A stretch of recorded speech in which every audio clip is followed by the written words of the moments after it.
So I want to welcome everyone to our Open Source Forum 2021, which is our third open source forum in the history of our foundation. And that's the place where, in the year, where we gather ourselves, everybody who works in the foundation, from the board to the TAC to the working groups and everyone working, along with our friends and family and the people who helped us get started at the beginning through the investigation that led to the foundation. And that may not be in working actively in a capacity or another in the foundation. And by and large, the goal is, when we met in person, was to have an interactive discussion. We're presenting things and an update about where we've been and what we've done, but it's really with the goal of picking the brain of our of everyone to once a year to look at where we're doing, step back a little bit, and say, ask ourselves what else we should be doing, or how should we do things differently. And I have to say that this year was a year of great change in the industry and in the world because of the pandemic. But our industry, our film industry, was impacted quite a bit, even compared to others, with the closure of the cinemas, main venue for a big part of the film industry. And so that creates a very dynamic and different environment in front of us now that it looks like we're getting out of the pandemic, hopefully, fingers crossed. So today we're going to review where we've been, and we're going to do a Q&A session. And in the second part of the day, we're also going to have presentations from the Linux Foundation that has still to this day a lot to offer that we've not mined in terms of information and experience.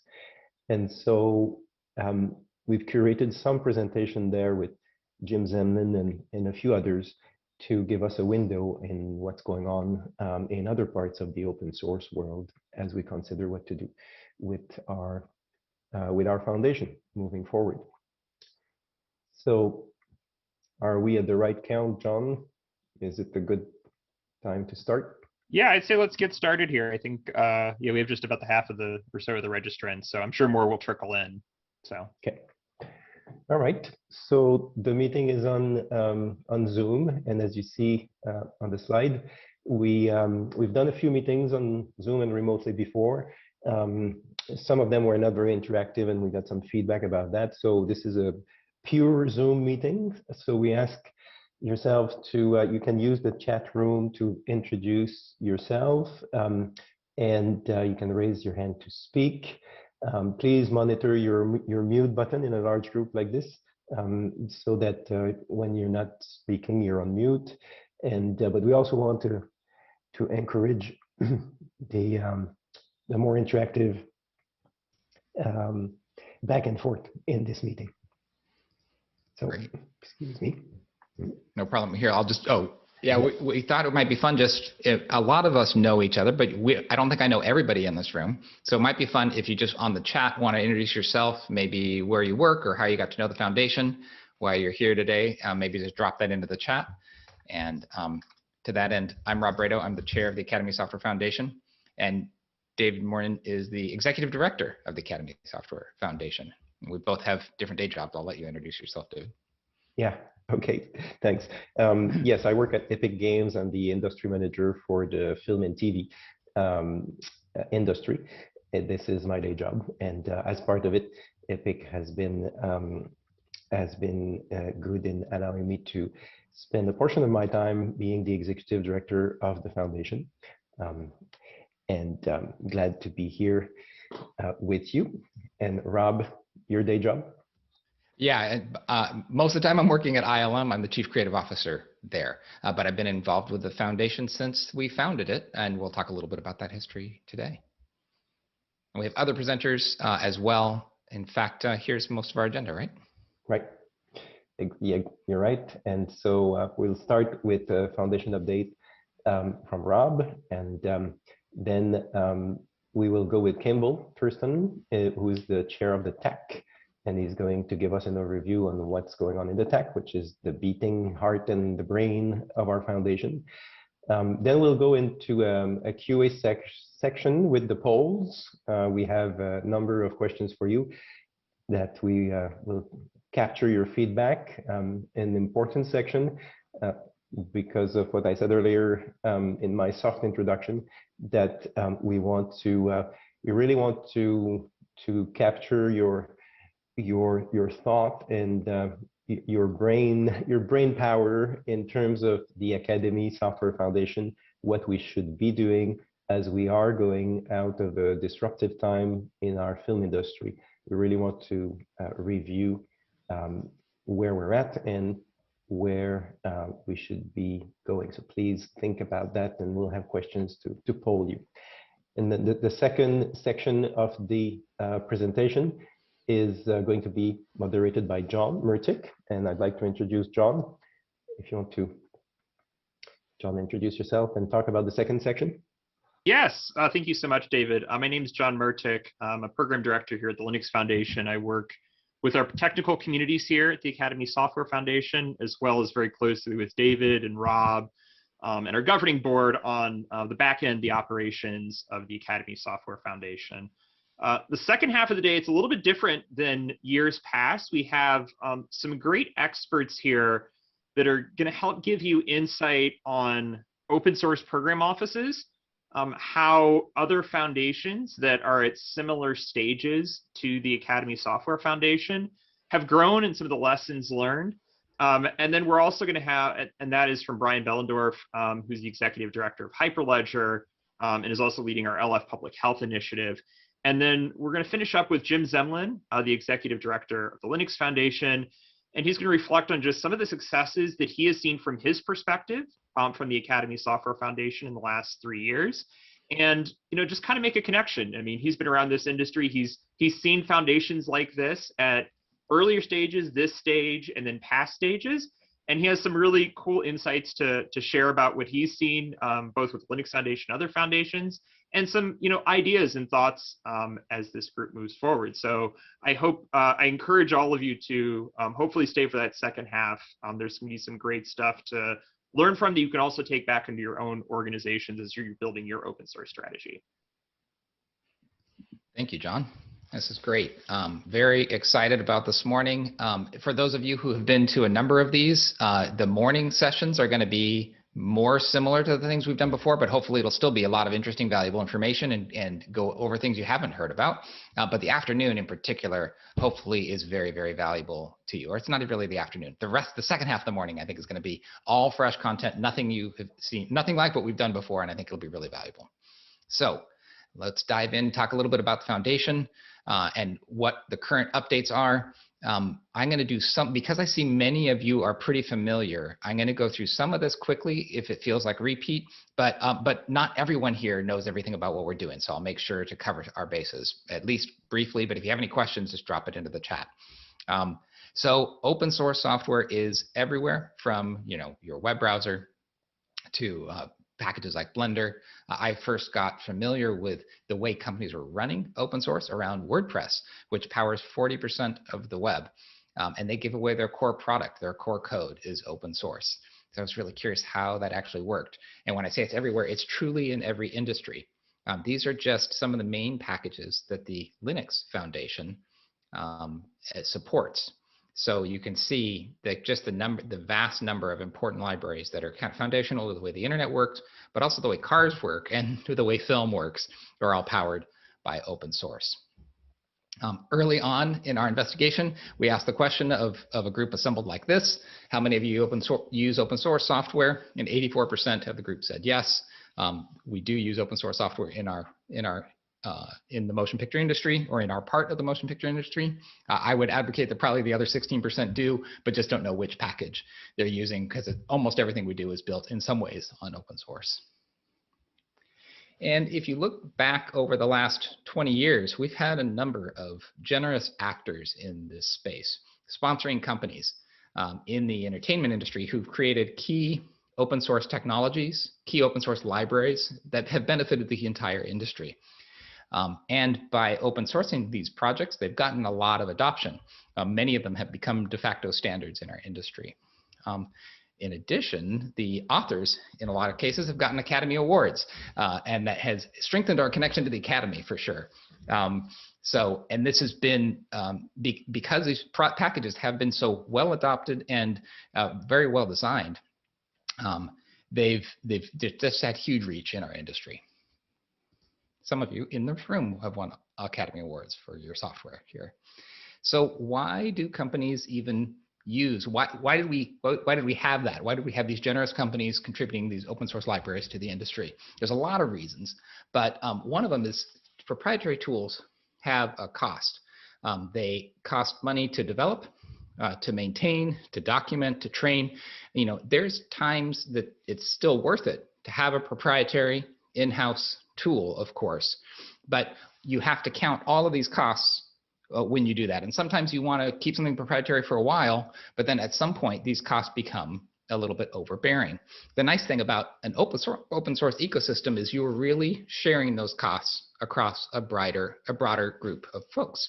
So you can share the development, the maintenance, the documentation, the training. There's nothing like when we were at Sony and had written open shading language, there's nothing like being able to hire a shader writer off from an experienced shader writer from somewhere who's already familiar with your shader writing language, instead of having to become an expert in your in-house, let's say, obscure C++ stuff, where you make one mistake and it can crash a 10-hour render. With open shading language, you no longer face that same problem. So being able to share these costs can be a huge efficiency improvement for a studio or for a filmmaking company. It's also very professionally satisfying for your developers. Sometimes developers aren't able to easily get film credits or even necessarily point to one particular shot that they worked on like artists can.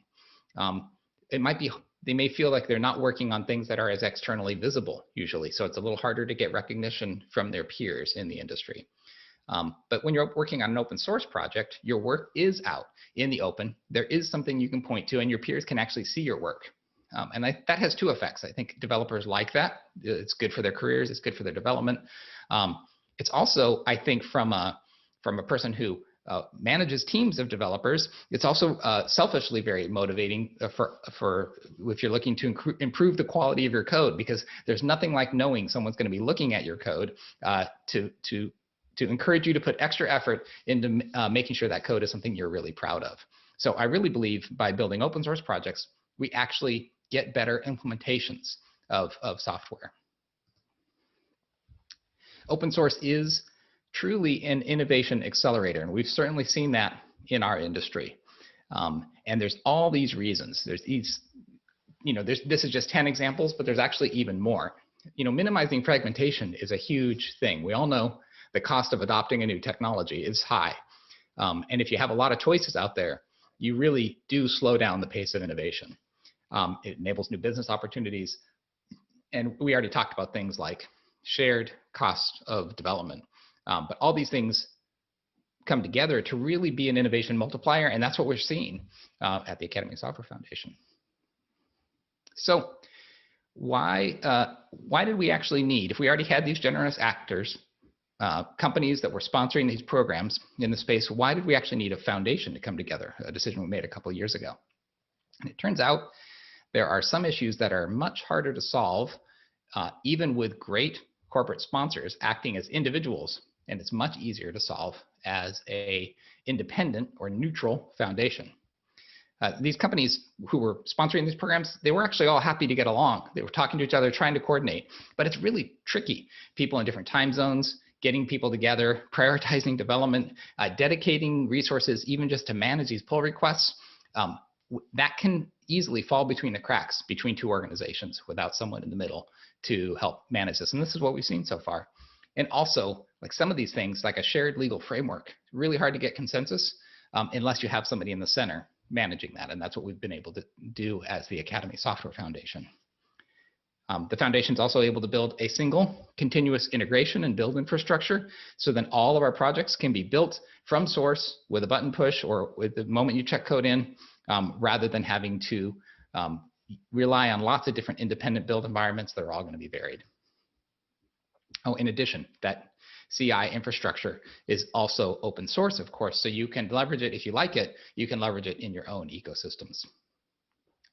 This third point was a big one, and it was one of the things we were talking about at the formation of the Academy quite a lot. OpenEXR is a good example because it's actually was originally hosted by the company I work for now, Industrial Light and Magic. And it has had a long history in our industry. It's been very, very successful. It's one of the examples I point to as a successful open source project because even though OpenEXR was developed first on Linux, and was primarily for the film industry, it's so ubiquitous now. When you get an EXR file and you hit a spacebar on your Mac, it opens up the EXR file and it's displayable because Apple built it into their operating system. So it's pretty amazing to have that level of integration of a library that could have otherwise been pretty obscure, but instead now it's gotten a huge amount of adoption. So as successful as EXR was, there wasn't a clear path for companies to submit contributions back and get them quickly integrated back into the package. So the WETA had done some additions to EXR, and it was a long path to get it integrated before we had the Academy Software Foundation. And you'll see examples later about how that has been massively streamlined now that we have the foundation in place. So a clear path. If you want to put investment into one of these libraries, you know that you can get your investment paid off, meaning you can get your investment integrated because you know what the process is for getting those contributions accepted. And the last area we did a lot of talking about before we formed the foundation was versionitis. And this is a problem that the Visual Effects Society has done a lot of work towards helping with, which is making sure that all these different libraries are actually interoperable with each other. Interoperable with each other. They can work together, and you know what version of the operating system is that it's available that you can run it with.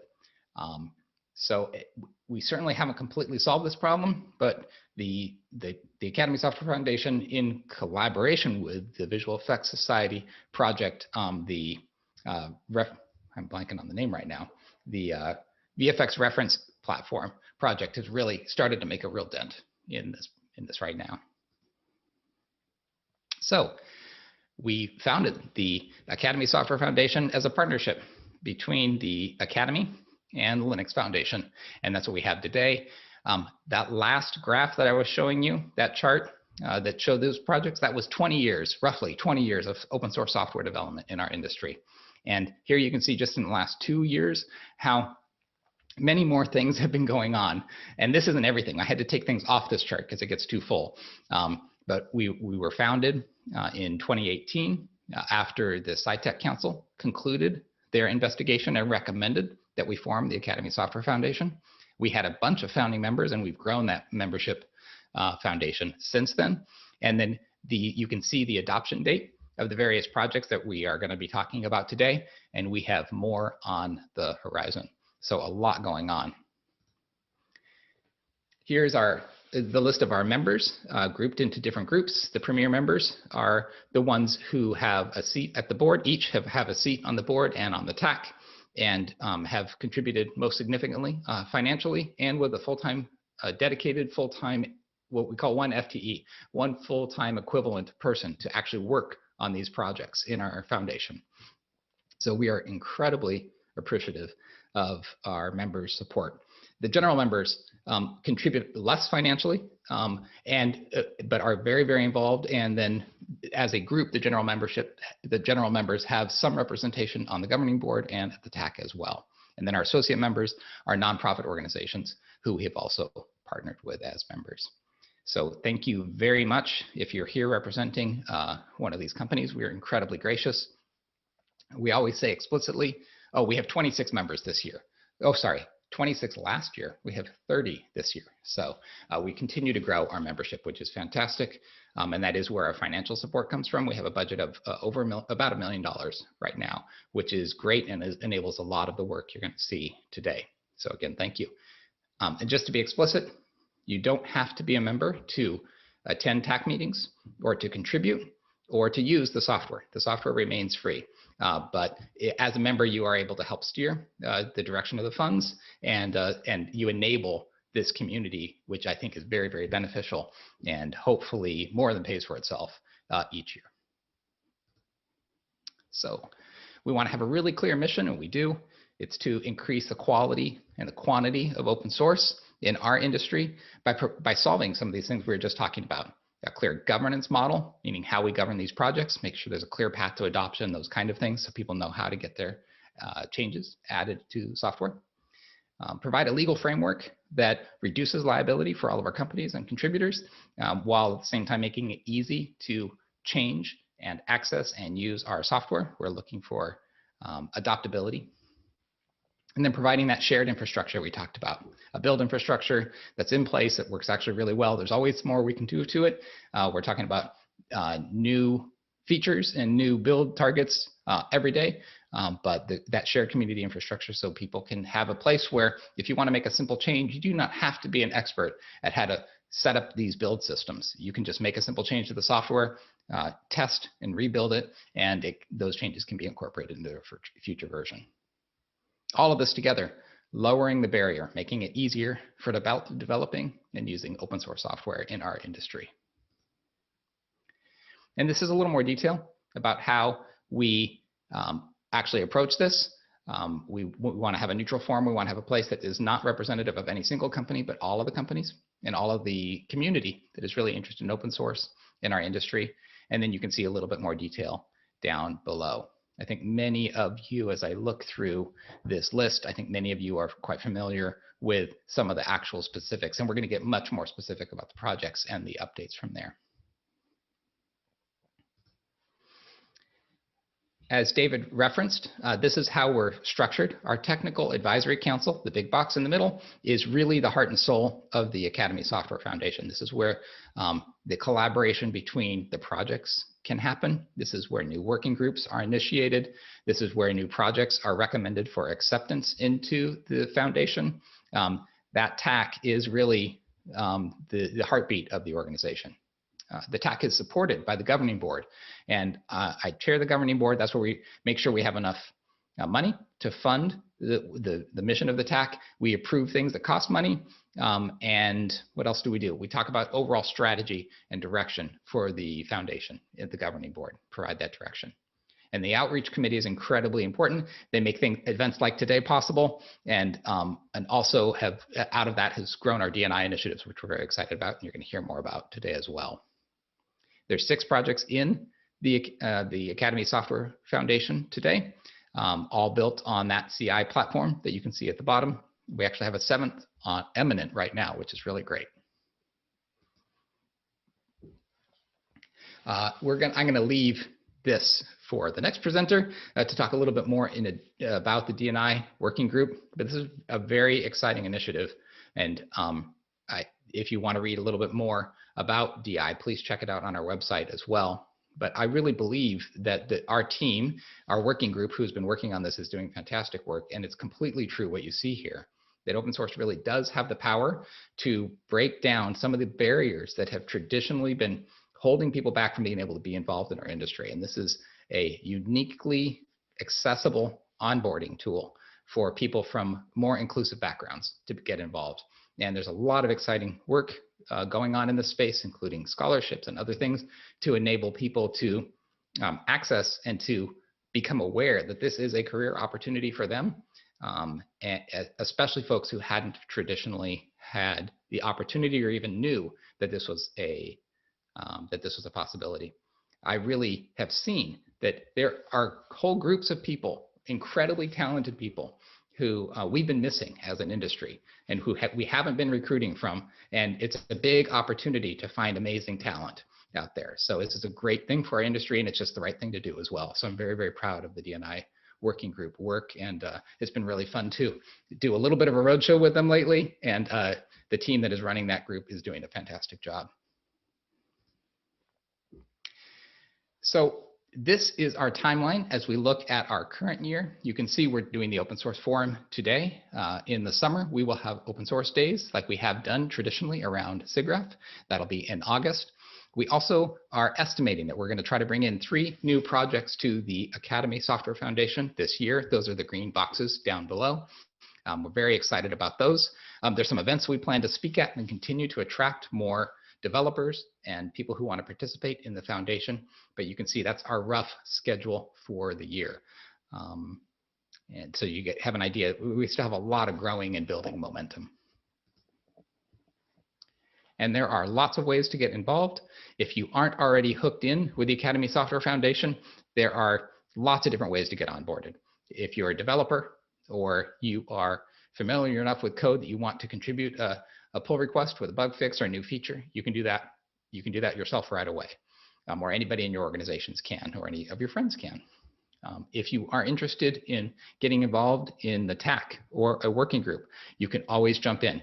We really could use some DevOps expertise. We always could. There's a lot of other areas. The security, DevOps, those are areas we're looking for help right now. You can just jump on those mailing lists and contribute in lots of different ways. And here are all the different ways you can connect with us. With mailing lists, you can join as a member if you feel like your organization would be a good fit for the Academy Software Foundation. We would love to welcome you as a general or a premier member. You can connect with us on Slack, GitHub. You can see all the different links to connect with us on social as well.